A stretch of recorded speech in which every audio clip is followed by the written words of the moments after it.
So ఇవాల్టి offer of the day big 5 combo. ఎల్టీఎక్స్లో most popular 5 courses మీకు ఇక్కడ కనిపిస్తున్నాయి. ఈ 5 కోర్సెస్ కలిపి ఇవాళ ఎవరైతే జాయిన్ అవుతారో వాళ్ళకి కేవలం 15,000కి వస్తాయి. Most popular NCERT course, CSAT, prelims test series, mains answer writing, current affairs. 5 ఇండివిజువల్గా తీసుకుంటే ఒక్కొక్కటి 10,000 రూపాయలు చేస్తుంది. 5 కలిపి తీసుకుంటే మీకు 50,000 రూపాయలు అవుతాయి. కానీ కలిపి కాంబో తీసుకుంటే మీకు 15,000కి అంటే మీకు 70% డిస్కౌంట్కి లభిస్తుంది. ఈరోజు మిడ్ నైట్ లోపు ఎవరైతే జాయిన్ అవుతారో వాళ్ళకి ఇది వర్తిస్తుంది. అండ్ దీనిపైన మీకు లైఫ్ టైం వ్యాలిడిటీ కూడా ఉంది. ఆల్రెడీ మన ఇన్స్టిట్యూట్లో ఎన్సీఆర్టీ కానీ సీసాట్ కానీ ఎవరైనా తీసుకుని ఉంటే, లేదా మెయిన్స్ ఆన్సర్ రైటింగ్ తీసుకుని ఉంటే, కరెంట్ అఫైర్స్ తీసుకుని ఉంటే వాళ్ళందరూ ఈ ప్రోగ్రామ్కి అప్గ్రేడ్ అవ్వడం ద్వారా రిమైనింగ్ 4 సబ్జెక్ట్స్ని కూడా మీరు పొందొచ్చు. మీరు ఫర్ ఎగ్జాంపుల్ ఎన్సీఆర్టీకే 10,000 కట్టేసి ఉంటే 5,000 కడితే రిమైనింగ్ 4 కూడా మీకు వచ్చేస్తాయి. అర్థమైందా? ఏ డౌట్ ఉన్నా ఈ నెంబర్కి కాంటాక్ట్ చేయండి, వివరాలు కనుక్కోండి. సో ఈ ఎడిటోరియల్ ఆర్టికల్ చూడండి. Why India needs deep industrialisation అనే పేరుతో మనకి ఈ ఎడిటోరియల్ వచ్చింది. సో ఎడిటోరియల్ మనకి ఏం చెప్తోంది అనేది ఇవాళ స్టడీ చేద్దాం. అయితే ఎడిటోరియల్ ఓవరాల్గా మనకి ఏం చెప్తుందంటే ఇండియా యొక్క ఎకనామిక్ ట్రాజెక్టరీ, మన ఎకనామిక్ గ్రోత్ ట్రాజెక్టరీ ఎలా ఉంది అనే దాన్ని కాంప్రహెన్సివ్గా అనలైజ్ చేసింది. మనం వెళ్తున్న పాత్లో ఉన్న ఛాలెంజెస్ ఏంటి, ఫ్యూచర్ డెవలప్మెంట్కి మనం ఫాలో అవ్వాల్సిన స్ట్రాటజీస్ ఏంటి అనేది కూడా ఈ ఆర్టికల్లో డిస్కస్ చేయడం అనేది జరిగింది. But the focus is more on industrialisation. అంటే ఇండియా యొక్క డెవలప్మెంట్ పాత్లో ఇండస్ట్రియలైజేషన్ అనేది నెగ్లెక్ట్ చేయబడింది అనేది ప్రధానంగా దీంట్లో మాట్లాడారు. సో ఇప్పుడు దీన్ని కొన్ని పార్ట్స్ కింద నేను డివైడ్ చేసి మీకు చెప్తాను. సో ఫస్ట్ పార్ట్ ఏంటంటే current status of industrialisation. Current status of industrialisation. అసలు ఇండస్ట్రియలైజేషన్ స్టేటస్ ఎలా ఉంది? Historical and current.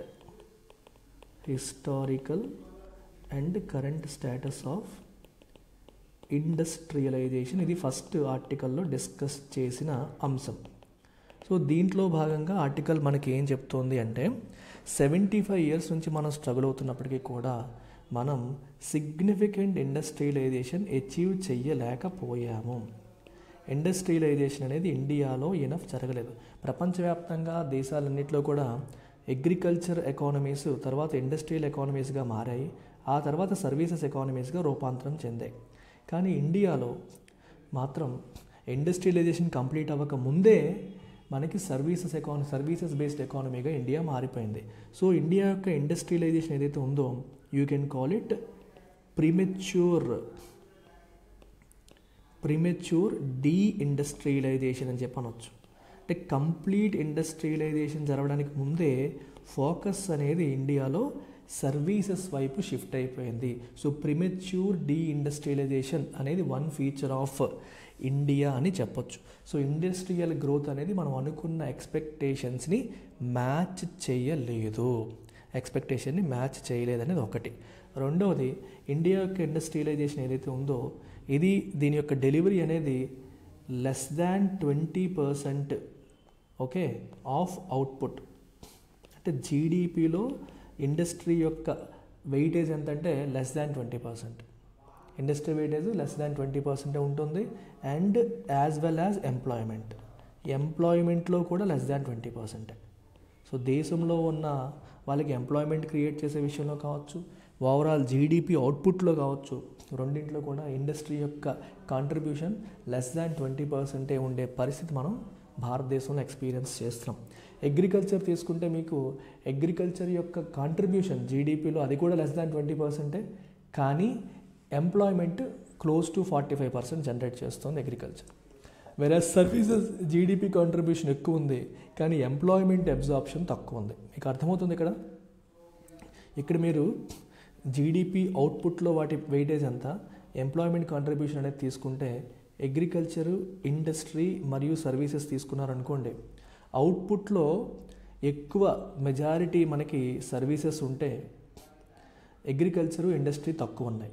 కానీ ఎంప్లాయ్మెంట్లో మెజారిటీ మనకి అగ్రికల్చర్ ఉంటే ఇండస్ట్రీ మరియు సర్వీసెస్ తక్కువ ఉన్నాయి. దీన్ని బట్టి మీకు ఏమర్థమవుతుందంటే ఇండస్ట్రీ అటు అవుట్పుట్లోనూ లోలో ఉంది, ఇటు ఎంప్లాయ్మెంట్ జనరేషన్లో కూడా లోలో ఉంది. కానీ సర్వీసెస్ అనేది అవుట్పుట్లో హై ఉంది, కానీ ఎంప్లాయ్మెంట్ జనరేషన్లో లో ఉంది. అగ్రికల్చర్ ఎంప్లాయ్మెంట్ జనరేషన్లో హై ఉంది, కానీ అవుట్పుట్లో మాత్రం లో ఉంది. ఇది మనకు కనిపిస్తుంది. ఓవరాల్గా మన ఇండియా యొక్క 3 సెక్టార్స్ని మీరు అనలైజ్ చేయాలంటే ఇలా మీరు చెప్పొచ్చు. అర్థమవుతుందమ్మా? ఇది స్టోరీ. అంటే ఇక్కడ మీరు దీన్ని అనలైజ్ చేస్తే మీకు ఏమర్థమవుతుందంటే, సర్వీసెస్ సెక్టార్ అనేది ఎక్కువ అవుట్పుట్ ఇస్తున్నప్పటికీ అవుట్పుట్కి తగ్గ ఎంప్లాయ్మెంట్ అనేది జనరేట్ చేయట్లేదు. జీడిపి కాంట్రిబ్యూషన్ ఎక్కువ ఉన్నప్పటికీ దానికి తగ్గ ఎంప్లాయ్మెంట్ జనరేట్ చేయట్లేదు. ఇండస్ట్రీ అవుట్పుట్కి తగ్గ ఎంప్లాయ్మెంట్ జనరేట్ చేయగలుగుతుంది, కానీ అవుట్పుట్టే తక్కువ ఉంది. అవుట్పుట్ పెరిగితే దానికి తగ్గట్టుగా ఎంప్లాయ్మెంట్ జనరేట్ చేయగలుగుతుంది. అగ్రికల్చర్ ఎక్కువ మందికి ఎంప్లాయ్మెంట్ ప్రొవైడ్ చేస్తుంది, కానీ అంతమంది ఎంప్లాయ్మెంట్కి తగ్గట్టు అవుట్పుట్ అనేది రావట్లేదు. ఇంతమంది మనుషులు పనిచేసినప్పుడు ఎంత అవుట్పుట్ రావాలి? దానికి తగ్గట్టుగా లేదు. సో ఇది మనకి పరిస్థితి. ఒక ఇండస్ట్రీ సెక్టర్ మాత్రమే అవుట్పుట్కి తగ్గట్టుగా ఎంప్లాయ్మెంట్ ఇవ్వగలుగుతుంది. అన్ఫార్చునేట్లీ ఆ సెక్టర్ అవుట్పుట్ అనేది గ్రో అవ్వట్లేదు. ఇది ఒక స్నాప్షాట్ ఆఫ్ ఇండియన్ ఎకానమీ. ఇది మీరు ఫస్ట్ మైండ్లో పెట్టుకోండి. హిస్టారికల్గా కానీ కరెంట్గాను సిచ్యువేషన్ అయితే మనకి అలా ఉందన్నమాట. 1991లో వచ్చిన ఎకనామిక్ రిఫార్మ్స్ కూడా ఈ ప్యాటర్న్ని మార్చలేకపోయాయి. ఎకనామిక్ రిఫార్మ్స్ వచ్చినప్పటికీ కూడా ప్యాటర్న్ని మార్చలేకపోయాయి. సో ఈ ఆర్టికల్లోనే ఇంకా ఏం చెప్పారంటే, మన రఘురామ్ రాజన్ గారు మరియు లాంబా వీళ్ళిద్దరూ వాళ్ళు సజెస్ట్ చేసిన అప్రోచ్ ఏంటి అనేది కూడా డిస్కస్ చేయడం అనేది జరిగింది. సో వాళ్ళు సజెస్ట్ చేసిన అప్రోచ్ ఏంటి అంటే, ఒక హై స్కిల్డ్ సర్వీసెస్కి మనం ఇంపార్టెన్స్ ఇవ్వాలి. హై స్కిల్డ్ సర్వీసెస్కి చాలా ఇంపార్టెన్స్ ఇవ్వాలి అని చెప్పేసి వాళ్ళు చెప్పారు. And especially sectors like information technology ఇలాంటి వాటిని యూజ్ చేసి వాటి ద్వారా మనం మ్యానుఫ్యాక్చరింగ్ని స్టిమ్యులేట్ చేయాలి అంటున్నారు. మ్యానుఫ్యాక్చరింగ్ని స్టిమ్యులేట్ చేయాలి అని చెప్పేసి వాళ్ళు చెప్తున్నారు. So you give more focus to high skilled services. Using high skilled services you try to stimulate manufacturing అని వాళ్ళు చెప్తున్నారు. కానీ కన్వెన్షనల్ విజ్డమ్ మనకి ఏం చెప్తుంది? మనకి ఫస్ట్ అగ్రికల్చరల్ ఎకానమీస్ ఇండస్ట్రియల్ ఎకానమీస్గా మారుతాయి. ఇండస్ట్రియలైజేషన్ జరిగిన తర్వాత మనం సర్వీసెస్ వైపు అడుగులు పెడతాము అనేది conventional wisdom. Once we have enough industrialisation then the focus will shift towards services అనేది కన్వెన్షనల్ విజ్డమ్. కానీ వీళ్ళు ఇస్తున్న అప్రోచ్ ఏమో దానికి ఆపోజిట్గా ఉంది అని చెప్పేసి ఆధర్ చెప్పడం అనేది జరుగుతుంది. సర్వీసెస్ గ్రోత్ అనేది మ్యానుఫ్యాక్చరింగ్ గ్రోత్ మీద ఆధారపడుతుంది అనేది కన్వెన్షనల్ విజ్డమ్ చెప్తుంది. కానీ వీళ్ళు మాత్రం సర్వీసెస్ని బాగా బిల్డ్ చేయండి, దాంతో మ్యానుఫ్యాక్చరింగ్ని మనం బిల్డ్ చేయొచ్చు అని చెప్పేసి వాళ్ళు చెప్తున్నారని ఆర్టికల్ మనకి మెన్షన్ చేస్తుంది. అయితే అలా చెబుతూ ఈ ఆర్టికల్ ఏం చేస్తుందంటే, this article criticises services led growth. Services ద్వారా వస్తున్న గ్రోత్ ఏదైతే ఉందో, అంటే సర్వీసెస్ డామినెంట్గా ఉండడం వల్ల వస్తున్న గ్రోత్ ఏదైతే ఉందో దీన్ని ఈ ఆర్టికల్ క్రిటిసైజ్ చేస్తుంది. ఎందుకు క్రిటిసైజ్ చేస్తుంది అనేది కూడా మనం గమనించాలి. ఎందుకు గమనించాలంటే, ఒకటి, సర్వీసెస్ సెగ్మెంట్ అనేది ఎనఫ్ ఎంప్లాయ్మెంట్ క్రియేట్ చేయట్లేదు. అది మొదటి ప్రాబ్లం. సర్వీసెస్ లెడ్ గ్రోత్ వల్ల ఎంప్లాయ్మెంట్ ప్రాబ్లం అనేది సాల్వ్ అవ్వట్లేదు. ఇండియాకి మేజర్ ప్రాబ్లం ఎంప్లాయ్మెంట్. ఎక్కువ మంది పీపుల్ అన్ఎంప్లాయ్మెంట్తో సఫర్ అవుతున్నారు. సో సర్వీసెస్ సెక్టర్ వాళ్ళకి తగ్గ జాబ్స్ అనేవి జనరేట్ చేయట్లేదు అనేది ప్రధానమైన ప్రాబ్లం. అంటే లేబర్ని ఎఫెక్టివ్గా అబ్జార్బ్ చేయట్లేదు. దీనివల్ల ఏమవుతుందో మనకి ఇనీక్వాలిటీస్ పెరిగిపోతున్నాయి. అంటే అర్థం ఏంటి అంటే, మీరు ఒకసారి గమనించండి. మీకు ఒక చిన్న పాయింట్ చెప్తాను. ఒక చిన్న ఎగ్జాంపుల్ చెప్తే మీకు అర్థమైపోతుంది. ఒక 10 మంది ఉన్నారు. Let's say there are 10 people. అంటే సర్వీసెస్కి మీకు మ్యానుఫ్యాక్చరింగ్కి డిఫరెన్స్ చెప్తాను. 10 మంది అన్ఎంప్లాయ్మెంట్తో ఉన్న వాళ్ళు ఉన్నారు భారతదేశంలో. ఎంప్లాయ్మెంట్ కోసం చూస్తున్న వాళ్ళు ఉన్నారు. ఇండస్ట్రియలైజేషన్ జరిగితే ఏమవుతుందంటే, 10కి 10 మందికి ఇండస్ట్రియలైజేషన్ బాగా ఉంటాయి. 10కి 10 మందికి ఉద్యోగాలు వస్తాయి, లేదా 80% ఉద్యోగాలు వచ్చేస్తాయి. వచ్చి అందరికీ కూడా లెట్సే ఒక 30,000 పర్ మంత్. 30,000 పర్ మంత్ చొప్పున లెట్సే 10 out of 10 అందరికీ కూడా ఉద్యోగాలు ఇండస్ట్రియలైజేషన్ అనేది ప్రొవైడ్ చేయగలుగుతుంది. అదే మనకి ఇండస్ట్రియలైజేషన్ అనేది సరిగ్గా లేకుండా సర్వీసెస్ సెక్టార్ వీళ్ళని తీసుకోవాల్సి వచ్చింది అనుకోండి, అప్పుడు మనకి సినారీ ఎలా ఉంటుందంటే, వీళ్ళలో 2కో 3కో ఉద్యోగాలు వస్తాయి. ఆ 2-3 లెట్సే మనకి 1 lakh పర్ మంత్ సంపాదిస్తారు. ఎందుకంటే హై స్కిల్డ్ గ్రోత్ అని చెప్తున్నాం కదా. సర్వీసెస్ సెక్టార్లో పేమెంట్స్ ఎక్కువ, డబ్బులు ఎక్కువ వస్తాయి. కానీ అందరికీ ఎంప్లాయ్మెంట్ ఇవ్వగలుగుతుందా? ఇవ్వలేదు.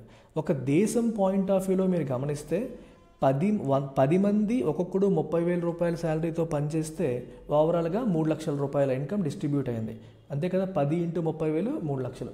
3 లక్షలు 10 మందికి ఈక్వల్గా డిస్ట్రిబ్యూట్ అయింది. కానీ సర్వీసెస్ సెక్టార్లో ఏమవుతుంది, మనుషులకు తగ్గ ఎంప్లాయ్మెంట్ జనరేట్ అవ్వట్లేదు. కానీ ఆ జనరేట్ అయిన ఎంప్లాయ్మెంట్ వాళ్ళకి మంచి జాబ్స్ వస్తున్నాయి, ఎక్కువ శాలరీస్ వస్తున్నాయి. ఇక్కడ కూడా 3 లక్షలే, ఇక్కడ కూడా 3 × 1 lakh 3 లక్షలే డిస్ట్రిబ్యూట్ అవుతుంది. అక్కడ కూడా 10 × 3 30,000 3 లక్షలే డిస్ట్రిబ్యూట్ అవుతుంది. కానీ అక్కడ ఈక్వల్ డిస్ట్రిబ్యూషన్ జరుగుతుంది, ఇక్కడ అన్ఈక్వల్ డిస్ట్రిబ్యూషన్ అనేది జరుగుతుంది, which is leading to very high inequalities. ఇక్కడ ఇన్ఈక్వాలిటీస్ పెరుగుతున్నాయి సర్వీసెస్ సెక్టర్లో అనడానికి కారణం అది. మీకు అర్థమవుతుందా? ఎక్కువ మంది అబ్జర్వ్ చేసుకోలేకపోతుంది, వాళ్ళు బాగా ఎదిగిపోతున్నారు. వీళ్ళకి మిగిలిన 7 కాస్త ఇక్కడ 3 వస్తే మిగిలిన 7 ఏ ఉద్యోగాలు లేక మీనియల్ జాబ్స్ చేసుకుంటూ తక్కువ ఇన్కమ్తో సఫర్ అయ్యే పరిస్థితి అనేది వస్తుంది. అలా కాకుండా దేశంలో ఇండస్ట్రియలైజేషన్ అనేది బాగా జరిగితే ఉన్న వాళ్ళందరికీ ఉద్యోగాలు వస్తాయి. కొందరికి పెద్దవి కొందరికి చిన్నవి రాకపోవచ్చు, కానీ ఉన్న వాళ్ళందరికీ ఉద్యోగాలు వచ్చే అవకాశాలు అనేవి ఉంటాయి. సో ఇండస్ట్రియలైజేషన్ లెడ్ గ్రోత్ అనేది భారతదేశానికి మంచిది. అది ఎంప్లాయ్మెంట్ ఛాలెంజెస్ని సార్ట్అవుట్ చేస్తుంది. కానీ సర్వీసెస్ లెడ్ గ్రోత్ అనేది ఎంప్లాయ్మెంట్ ఛాలెంజెస్ని సార్ట్అవుట్ చేయట్లేదు. కాబట్టే సర్వీసెస్ లెడ్ గ్రోత్ అంత మంచిది కాదు అని ఎస్పెషల్లీ ఈ ఆధర్ చెప్తున్నారు, ఈ ఆర్టికల్ రాసిన ఆధర్ అనే వాళ్ళు చెప్తున్నారు.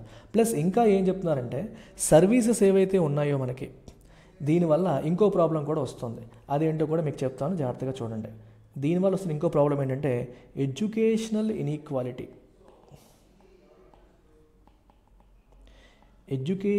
ఇన్ఈక్వాలిటీ అండ్ హ్యూమన్ క్యాపిటల్, ఈ ఇష్యూస్ కూడా వస్తున్నాయి. ఒకసారి మీరు గమనించాలి. ఇక్కడ ఏం చెప్తున్నారు ఆధర్ అనేది మీకు చెప్తాను డీటెయిల్డ్గా.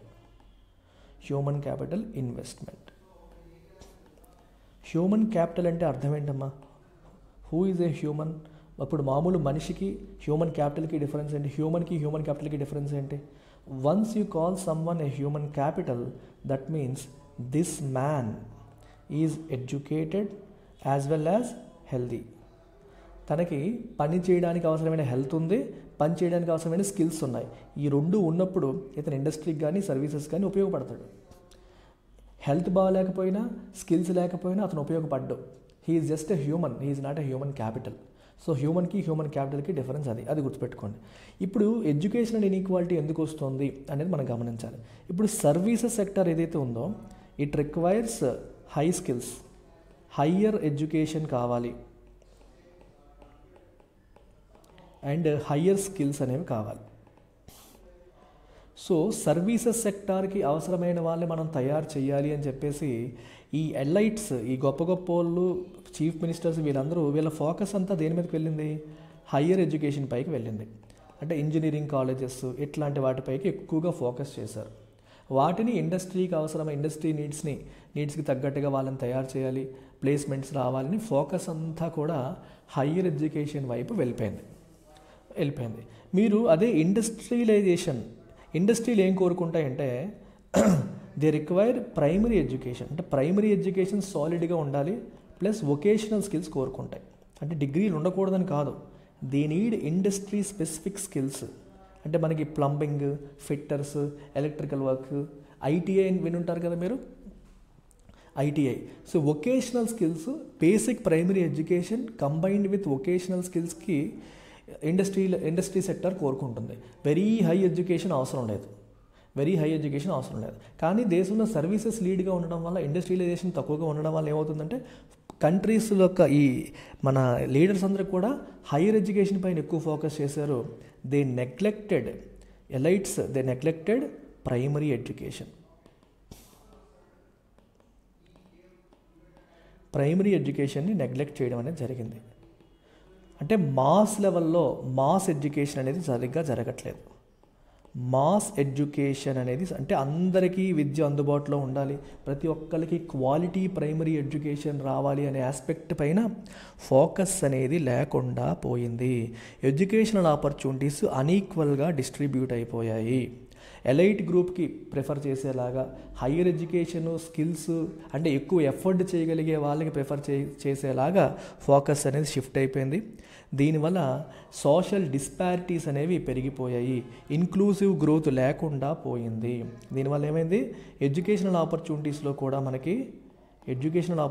కూడా ఇన్ఈక్వాలిటీస్ అనేవి వచ్చేసాయి. ఒక టైపు సెగ్మెంట్కి ఎక్కువ ప్రిఫరెన్స్ ఇస్తూ ఇంకో సెగ్మెంట్ని కంప్లీట్గా వదిలేశారు. ఇదొక పెద్ద ప్రాబ్లం. నెక్స్ట్ ఆథర్ చెప్పిన ఇంకొక పాయింట్ ఏంటంటే ఆర్టికల్లో cultural factors in industrial stagnation. ఈ ఇండస్ట్రియల్ స్టాగ్నేషన్లో కల్చరల్ ఫ్యాక్టర్స్ కూడా ఉన్నాయి. మరి కల్చరల్ ఫ్యాక్టర్స్ ఏం చెప్తున్నాయి అనేది కూడా మనం ఒకసారి గమనించాలి. కల్చరల్ ఫ్యాక్టర్స్ ఏంటి అంటే బై డిఫాల్ట్ ఇండియాలో ఉన్న యాటిట్యూడ్స్, అంటే మన యొక్క దృక్పథం టువర్డ్స్ సర్టెన్ ఆక్యుపేషన్స్, అంటే సర్టెన్ ఆక్యుపేషన్స్ని మనం తక్కువగా చూడడం, సర్టెన్ ఆక్యుపేషన్స్ని మనం we're looking down upon them, వాటిని మనం తక్కువగా చూస్తున్నాం, అవి అంత వాల్యుబుల్ కాదు అని మనం చూస్తున్నాం. ఫర్ ఎగ్జాంపుల్ ఈ వొకేషనల్ స్కిల్స్ ఏవైతే ఉన్నాయో, ఇందాక చెప్పిన ప్లంబరు, ఫిట్టరు, ఎలక్ట్రికల్, ఇలాంటి స్కిల్స్ అన్నీ కూడా లో క్వాలిటీ స్కిల్స్ అని చెప్పేసి వాటిని తక్కువగా చూడడం. ఆర్ అండర్ వాల్యుయేషన్, దీని అంటాం under valuation of vocational skills. వాటికి అంత ఇంపార్టెన్స్ ఇవ్వకపోవడం, వాళ్ళు ఏం పెద్ద గొప్ప కాదు అన్నట్టుగా భావించడం. అంటే కొన్ని రకాల స్కిల్స్ని తక్కువగా చూడడం, కొన్ని రకాల ఉద్యోగాన్ని ఎక్కువగా చూడడం. ఇండస్ట్రీలో పనిచేస్తున్నాడంటే వాడు అంత ఇంపార్టెంట్ కానట్టు, సర్వీసెస్ సెక్టర్లో పనిచేసేవాడు గొప్పవాడిగా భావించడం, ఇలాంటి కల్చరల్ ఫ్యాక్టర్స్ కూడా ఇండస్ట్రియల్ స్టాగ్నేషన్కి భారతదేశంలో కారణమైపోయాయి. సో సస్టైన్డ్ ఇండస్ట్రియల్ గ్రోత్ కావాలంటే ఒక కల్చరల్ షిఫ్ట్ అనేది కూడా అవసరము. సర్టెన్ ఆక్యుపేషన్స్ పట్ల ఉన్న దృక్పథం అనేది కూడా మారాలి అనేది కూడా ఆర్టికల్లో మెన్షన్ చేయడం అనేది జరిగింది. అండ్ నెక్స్ట్ ఫైనల్గా ఇంకా ఏం చెప్పారంటే ఆర్టికల్లో నీడ్ ఫర్ డీప్ ఇండస్ట్రియలైజేషన్ అనేది అవసరము. అంటే ఇండస్ట్రియలైజేషన్ అనేది బాగా దేశం మొత్తం వ్యాపించాలి. అది జరుగుతోందా అంటే జరగట్లేదు. We have a need for deep industrialisation. ఇక్కడ ఏం చెప్తున్నారంటే డీప్ ఇండస్ట్రియలైజేషన్ అనేది దేశానికి అవసరము. ఇది కావాలి అంటే మనకి ఏం చేయాలి? సర్వీసెస్ సెక్టార్ మీద మాత్రమే కాదు, ఇండస్ట్రియల్ సెక్టార్ పైన ఫోకస్ అనేది పెరగాలి. At the same time industrial సెక్టార్కి అవసరమైన ఎడ్యుకేషన్ పైన, వొకేషనల్ స్కిల్స్ పైన సిగ్నిఫికెంట్ ఇన్వెస్ట్మెంట్స్ అనేవి జరగాలి. అంటే ప్రైమరీ ఎడ్యుకేషన్ పైన, వొకేషనల్ స్కిల్స్ పైన సిగ్నిఫికెంట్ ఇన్వెస్ట్మెంట్స్ అనేవి జరగాలి. అలాగే టెక్నాలజీ డిఫ్యూజన్ కూడా జరగాలి. అంటే విదేశాల నుంచి మనకి ఎఫ్డిఐ, ఫారిన్ డైరెక్ట్ ఇన్వెస్ట్మెంట్ అని చెప్పేసి వస్తుంది. వాళ్ళు మన దేశానికి వచ్చినప్పుడు వాళ్ళ టెక్నాలజీ కూడా భారతదేశానికి తెస్తారు. ఈ టెక్నాలజీ దేశం అంతా స్ప్రెడ్ అవ్వాలి. డిఫ్యూజన్ అంటే ఆ టెక్నాలజీ మనకు అందుబాటులోకి రావాలి, దాన్ని ఉపయోగించి మన దేశంలోనే ఎక్కువగా మనం ప్రొడ్యూస్ చేసుకునే పరిస్థితి అనేది రావాలి. సో ఇంపోర్ట్స్ పైన మన డిపెండెన్సీ అనేది కంప్లీట్గా తగ్గాలి. ఆత్మనిర్భర్త అనేది రావాలి. We should be self reliant. మనకు కావాల్సిన మనం తయారు చేసుకునేలాగా ఎఫ్డిఐ ద్వారా కొత్త టెక్నాలజీ వస్తే అది మొత్తం అందరికీ అందుబాటులోకి రావడం అనేది చాలా ఇంపార్టెంట్. అలాగే ఫైనల్గా చెప్పింది ఏంటంటే కల్చరల్ షిఫ్ట్ టువర్డ్స్ ఇన్నోవేషన్. ఎంతసేపు లో క్వాలిటీ మ్యానుఫ్యాక్చరింగ్ దగ్గర మనం స్టక్ అయిపోతున్నాము. ఇన్నోవేషన్ వైపు కల్చరల్ షిఫ్ట్ అనేది రావాలి. వొకేషనల్ స్కిల్స్కి ఇంపార్టెన్స్ అనేది పెరగాలి. వాటికి సొసైటీ ఇచ్చే ఇంపార్టెన్స్ కూడా పెరగాలి అనేది కూడా ఫైనల్గా ఆథర్ చెప్తూ ఆర్టికల్ని కంక్లూడ్ చేస్తున్నారు. సో ఇది ఈ ఆర్టికల్లో మొత్తం ఉన్న సారాంశం. అంటే ఒక రకమైన అనాలిసిస్ అన్నమాట. సర్వీసెస్ లెడ్ గ్రోత్ ఎలా ఉంటుంది, మ్యానుఫ్యాక్చరింగ్ లెడ్ గ్రోత్ ఎలా ఉంటుంది, మ్యానుఫ్యాక్చరింగ్ వెనకబడిపోవడానికి, ఇండస్ట్రియలైజేషన్ వెనకబడిపోవడానికి ప్రధానమైన కారణాలు ఏంటి, అవన్నీ కూడా ఈ ఆర్టికల్లో మాట్లాడారు. ఇండియాకి డీప్ ఇండస్ట్రియలైజేషన్ ఎందుకు కావాలని ఒక సింగిల్ పాయింట్ ఆన్సర్ ఏంటి? It generates huge employment. Services enough employment generate చేయదు. ఒక్క పాయింట్లో ఆన్సర్ చేయాలంటే that is what you should say. LTX క్లాసెస్లో యూపీఎస్సీ ప్రిపరేషన్ చేయడం చాలా సులభతరం, చాలా ఎఫోర్డబుల్ కూడా. కేవలం 3,000 రూపాయలు పర్ మంత్ ఫీజుతో, కేవలం 3,000 పర్ మంత్ ఫీజుతో మీరు యూపీఎస్సీ ఇన్ఫినిటీ ప్రోగ్రాంలో ఎన్రోల్ అవ్వచ్చు. దీంట్లో మీకు 14 కోర్సులు కాంప్లిమెంటరీగా వస్తాయి. అండ్ అన్నింటిపైన కూడా లైఫ్ టైం వ్యాలిడిటీ అనేది లభిస్తుంది. అండ్ ఈ మంతే ఫ్రెష్గా న్యూ బ్యాచెస్ కూడా స్టార్ట్ అయ్యాయి. ఏ డౌట్ ఉన్నా ఈ నెంబర్కి కాంటాక్ట్ చేయండి. రేపట్లోగా జాయిన్ అయితే మాత్రమే ఈ అవకాశం అనేది ఉంది. ఇది మీకు ఆఫ్లైన్లో కూడా అందుబాటులో ఉంది. ఆఫ్లైన్లో కావాలంటే ఫీజు 5,000 అవుతుంది. ఆఫ్లైన్ ప్రోగ్రామ్ వైజాగ్లో రన్ అవుతుంది.